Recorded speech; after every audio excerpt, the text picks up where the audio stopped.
and you would jump into it, and it was like you were jumping into the tub. It was that's hot. because that water's like refreshing. 92. Yeah, 75. That's why if you go gotta get from it 92 down. to 75. Do you like gotta 80 refresh better? you. Is that like I'm more like 83. Okay. Our what you pool set is your around pool at? 80 Listen, through. I like hot tubs personally, so I'd be in the fine. hot water. But you don't in the swim hot in water. them. No. I would say 75, maybe 80 in the summer. And then anytime it's not hot outside, I want to just be in a hot tub. I want to test this theory because I really want to get you 75-degree water and be like, this is what you asked for. I don't own a pool, Oh, so maybe I don't have the cold, perfect but that's the temperature gauge on the point. water. I don't know. 75 seems like it'd be pretty warm. Our goal on this podcast is to know Jesus better and by the power of his Spirit, do better, so together we can be a little better. Welcome to A Little Better podcast. This is week 5 of our series called Storyteller, which is just all about Jesus' words. Well, I'm joined here today by Drew and by Brad. Both you guys are going to be preaching in this series. That's right. So, Brad, you are teaching this week. You shared some about the unforgiving servant. So would you just mind giving us, in 60 seconds, what did you share about Jesus' words? Yeah, so the unforgiving servant, it's all about forgiveness, but a lot of it's about misunderstanding forgiveness or getting it wrong. So Jesus is trying to explain to Peter, the nature of forgiveness. So we tell the story, which is that the servant is forgiven billions of dollars, and then we think that, is a great outcome until he goes and owes a guy a couple $1,000 and starts choking him. So the king throws him in jail and tortures him. I mean, it's a grim, sad story. So we kind of have to ask ourselves what goes wrong. So we talked about, dimensions or aspects of forgiveness. And we talked about receiving forgiveness because we have this vertical encounter with God. Nothing works unless we receive forgiveness from him. And it's amazing. It's overwhelming. It transforms us when we genuinely experience it. And then that impacts our horizontal relationships with others. So we have to choose forgiveness as others wrong us. We have no right to refuse forgiveness given the fact that we've been forgiven so much.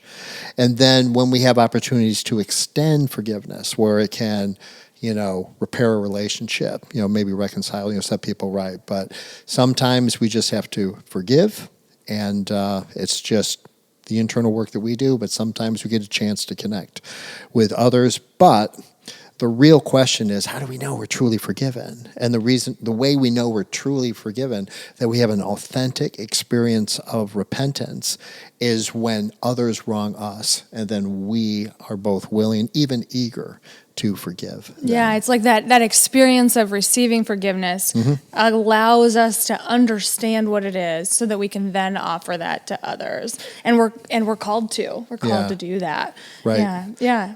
Yeah, I think the experience of forgiveness, it's genuine. It happens before. It's not that the way we treat others earns our forgiveness. It's not a report kind of stuff. But it's just we don't know if it's genuine unless we see it in the ways we interact with others. So, yeah. Yeah. Well, thanks so much for that teaching. And I know there's so much always that you study, and then you funnel that down into a message. So I wonder, Drew, if there's anything that you would add.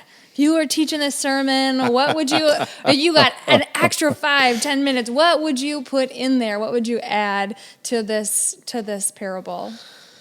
That's a good question. I think I would, talk a little bit about the nuances of how you handle someone like the unforgiving servant. Like, how do you navigate someone who you forgive but doesn't receive that forgiveness and continues to act the same way, right? Like, what are the healthy steps to try to distance yourself in a healthy way?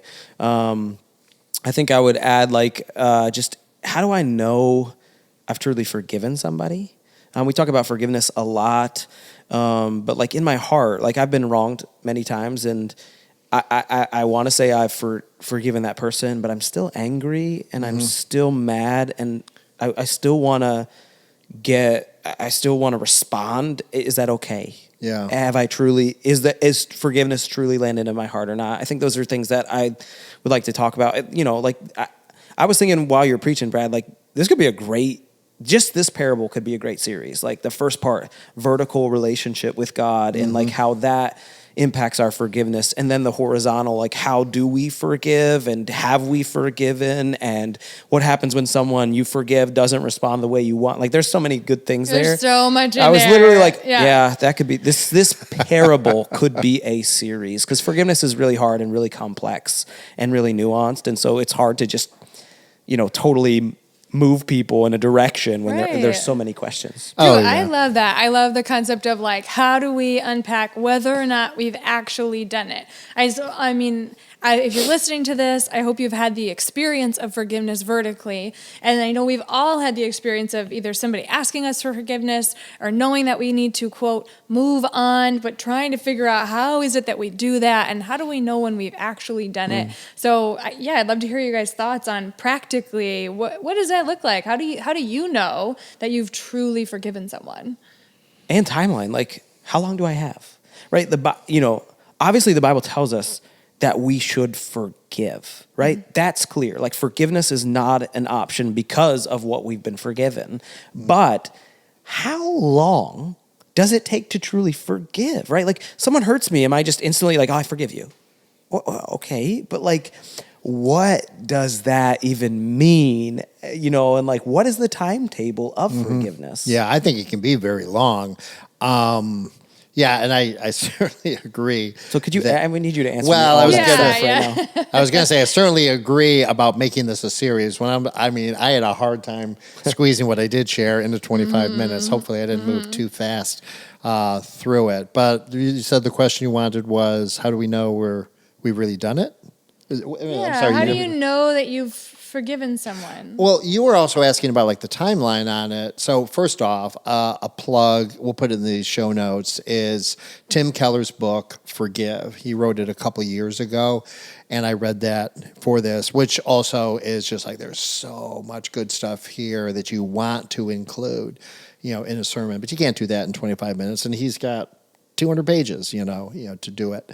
But he does talk about the fact that forgiving others is paying down a debt, and you think about, there's real damage done by sin and hurts. And when we forgive others, we are paying down their debt. It might be that, there's financial repercussions, there's money to replace or relationships to heal or trust to rebuild. And he talks about the fact that those payments, it's never just one time instant payment. It's going to be over time.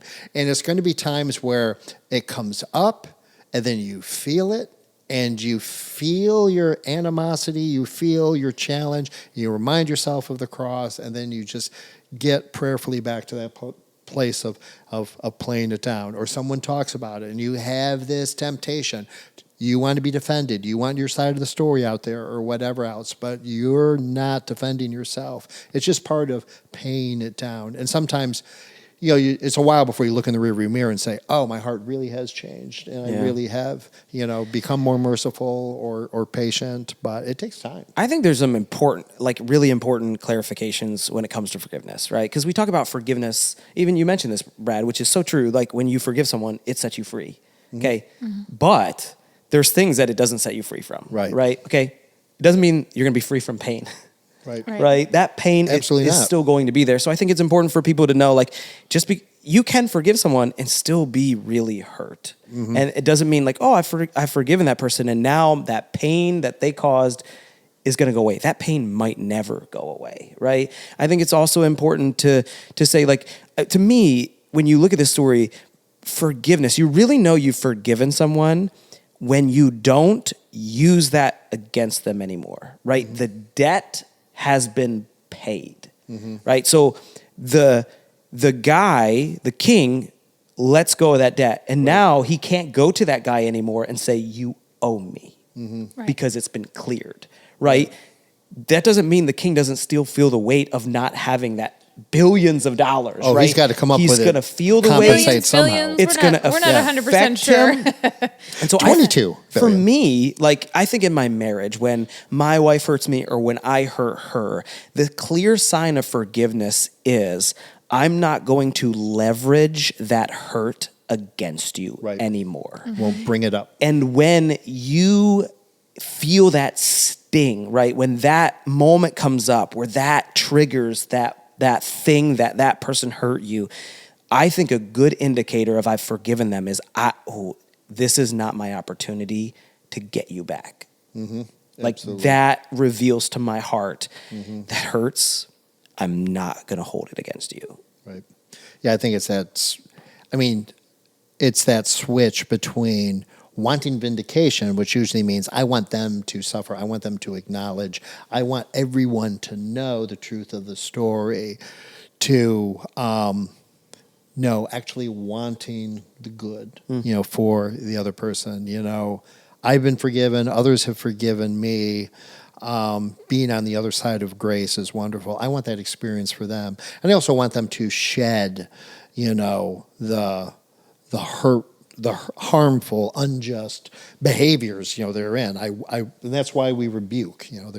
Sometimes there's that, you're taking that step because you're not minimizing it. I think that's apart from a Christian framework. So many people, they can't really face up to the reality of the hurt, of how bad it is. They just have to say, get over it, minimize it. Let's pretend it wasn't that big a deal. But in Christ, we know, how serious it is and how real the sin is. I think and what that's it so costs true. In Christ. a world where it's difficult for us to even talk to people who think differently, where we cancel culture, right? We just cancel people right out if they say something that Right. offends us. If they've done something that's truly and genuinely wrong, they're gone. Right. We refuse to be in communication, to be associated with them in any way. Yeah. And forgiveness it's kind of the opposite of that. Right? Even like in a Ted Lasso sense. Like he's like one of the first TV characters that I've seen in a very long time that said, "Oh, we're going to forgive." And that was like one of the themes, in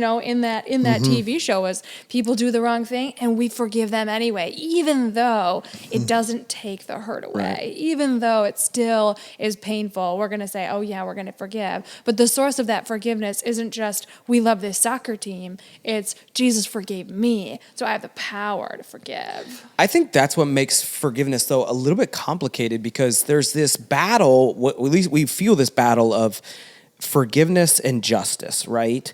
But ultimate forgiveness deleted justice and took on injustice, right? So Jesus forgave us and it was an injustice to him. Right. But in forgiveness, there's also this like balance of there is injustice in forgiveness, but when I'm being abused, it's okay to want justice. And those lines get very blurry altogether because when we look at our vertical relationship with Jesus, he paid our penalty. He took on our shame. He took on our guilt. It was injustice on his behalf to forgive us, right? And so we want to model that, but there are times where like we don't want to either, right? We want to forgive, but there has to be justice. And to me, it gets hard to like figure out those lines. Yeah, the anger, the wrath, we have an angry God in this story, right? In this parable, and clearly, if the king is portraying God, and Jesus says at the end of the parable that he is, that's a righteous anger. That there was a rightness to that anger. So there are things that it is right to be angry about, and I think it's Tim Keller that says like, love and wrath, they're not in opposition to each other. They're really the same Cohesive, thing. yeah. And they're the same thing because wrath is this settled opposition to that which is destroying what we love. So if my children are engaging in destructive behavior, I mean, I love them, but I might be angry about their choices, so I think what happens is a lot of times our wrath, it comes because what is threatened is not what God loves. What's threatened is what we love, and it might be our reputation, our good name, some sort of report card or esteem or bell curve or whatever it might be. So it's very hard to it does become hard to tease out, what am I angry at? Is this a clean and righteous anger at what is in this relationship and shouldn't be in this relationship? Or am I? And you're chasing after, right? What is natural for us is getting back at people. Someone hurts me, I'm going to hurt them. Those are the easy things. And forgiveness is an unnatural, supernatural thing. And that's why it's an act hard. of the Spirit. It is, right? yes. Like it is the Spirit of God working in you that you can forgive someone of a debt that they owe you. And you say, I receive forgiveness, so therefore I'm going to give it. I agree with you. I think it's two-dimensional. I think this is something supernatural. It is absolutely the power of God, it's the Holy Spirit of God. It is life coming from death. It is something only possible with God. But you can also see, just in terms of how we think about it, where the world, I don't know where the world, apart from a Christian framework, gets the leverage, because for us, it's because we have been forgiven, so much, then of course we can, forgive others. But apart from a Christian framework, I just don't, where do people get a basis for, forgiveness? It's just a power game. It's just back and forth. It's strictly horizontal. Yeah. So, for me, when I think about, our church, we're trying to make more and better disciples. We want to see people living out their faith and just passionately pursuing Jesus.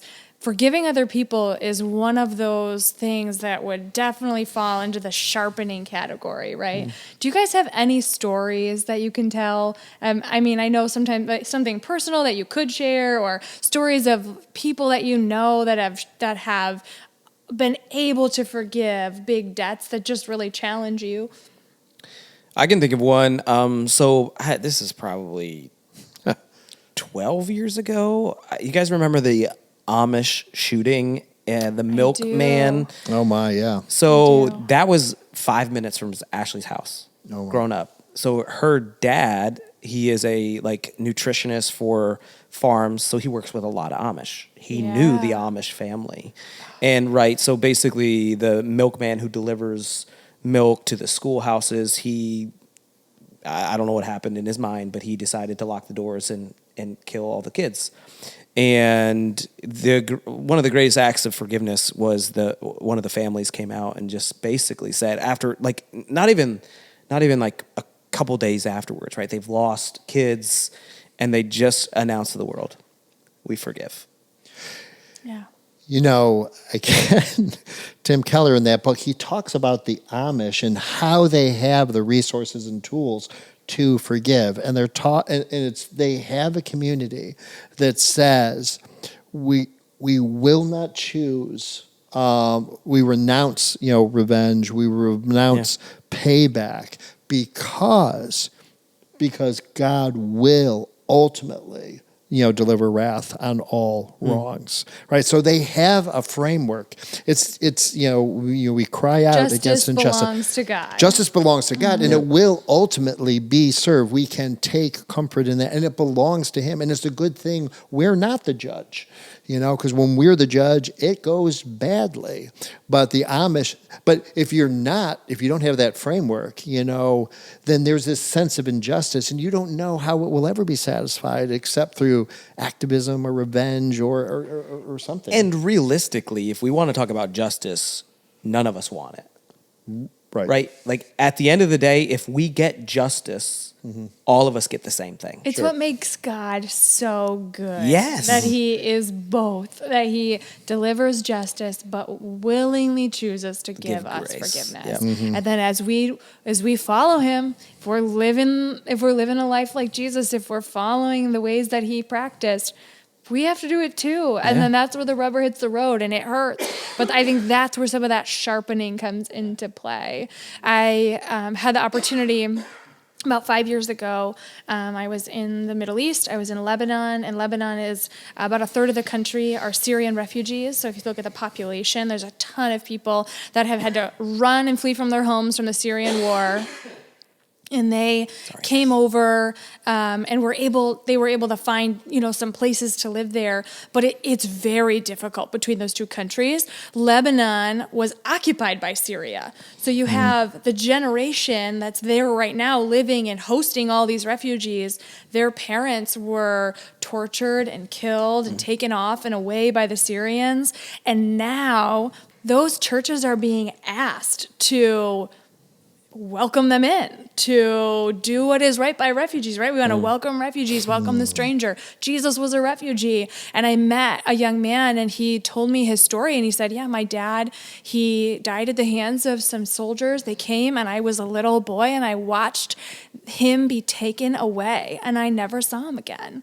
And then he talked about just how it was that, we were able to, how he was able to even interact with Syrians. And his current job is to serve refugees, Syrian refugees. And he said, I was on a worship team. And this man came from Syria, and he was on the worship team, and I wanted to join. And I was like, I don't think I could join with him. I just can't. I hate him. And so he started praying about joining the worship team. And he was like, God, is there any other way that I could serve you? Because I don't want to serve you there. And he ends up joining the worship team. He ends up becoming friends with this man. And God works on his heart to become able to forgive something so big and precious. So we talked earlier. There is just this wrestling with forgiveness. We have to work toward forgiveness. We have to bring it to Jesus over and over again. Yep. But there is deliverance. There is healing. God can do it in our hearts because he does it for other people. Yeah, I think that's true. And so many stories I read and heard about where obviously, it starts with the prayer, but it also starts with the actions before the feelings. It's just like, this is something I need to do in obedience to God. I know Corrie ten Boom tells a similar story of meeting one of the guards, at the prison where her sister died. And she's like, I know this is right. I don't want to do it. I don't feel it. I will say the words I need to say.